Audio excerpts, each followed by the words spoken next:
দর্শক, এই মুহূর্তে আমরা আছি ময়মনসিংহ জেলার ফুলবাড়িয়া উপজেলার নওগাঁ ইউনিয়নের সন্তোষপুর গ্রামটিতে। এই গ্রামটি বানরের অভয়ারণ্য হিসেবে পরিচিত। এই গ্রামে 50 একর শালবনকে ঘিরে রয়েছে বানরের শোভাবর্ধনকারী শত শত বানর। হ্যাঁ দর্শক, আপনারা ঠিকই ধরেছেন।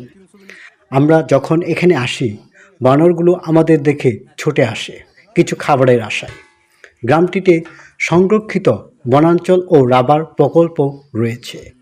নয়নাবিরাম সবুজের সমারোহ। গ্রামটি প্রকৃতির অপরূপ সৃষ্টি।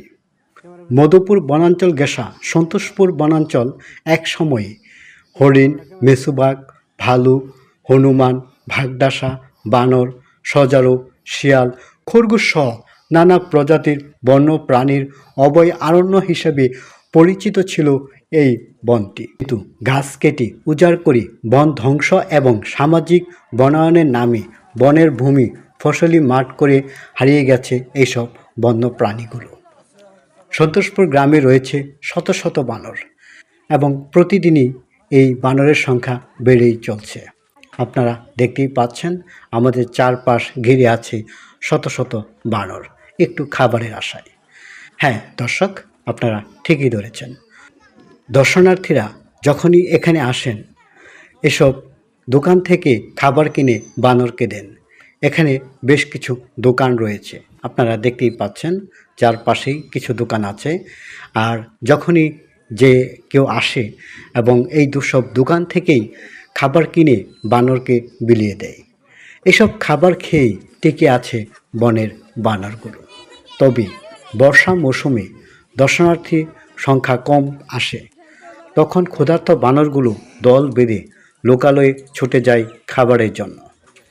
দর্শক, আপনারা দেখতেই পাচ্ছেন, আমরা আছি ফুলবাড়িয়া উপজেলার নওগাঁ ইউনিয়নের সন্তোষপুর গ্রামে। এই গ্রামটি এতই সুন্দর, যেন চারপাশই বনায়ন, সবুজে সমারোহ। তবে এখানে একটি রাবার প্রকল্প রয়েছে, আপনারা ইতিপূর্বেই তা দেখেছেন আমাদের আরেকটি ভিডিওর মাধ্যমে।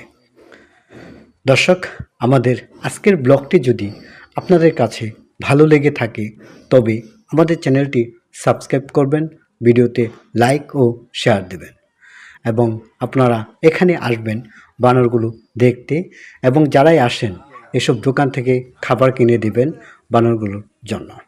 তবে এই বানরগুলোকে বলা হয় সামাজিক বানর, কারণ কখনো কাউকে খামচি বা কোনো কামড় দেয় না বা কারোর সাথে কোনো ধরনের অত্যাচার করে না। এটিকে বলা হয় সামাজিক বানর।